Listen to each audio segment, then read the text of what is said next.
الله الرحمن الرحیم.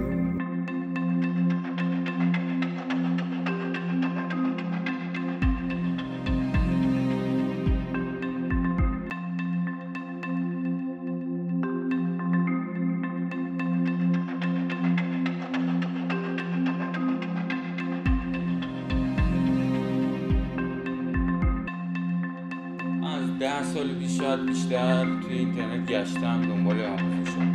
دیگه خیلی جا پیدا کردم. یه سایتی بود آنارشیست همچین چیزی، به همون اسمم ذخیره کردم فایلاشو. اون آموزش ساخت مواد منفجره میداد، ولی دست نزدم تا همین بعد از یعنی همین فایل اون توی گوشی من تا الان. رفتم از لوازم آزمایشگاهی خریدم، اطلاعات میگرفتم که تمرین کنم وسایل انفجاری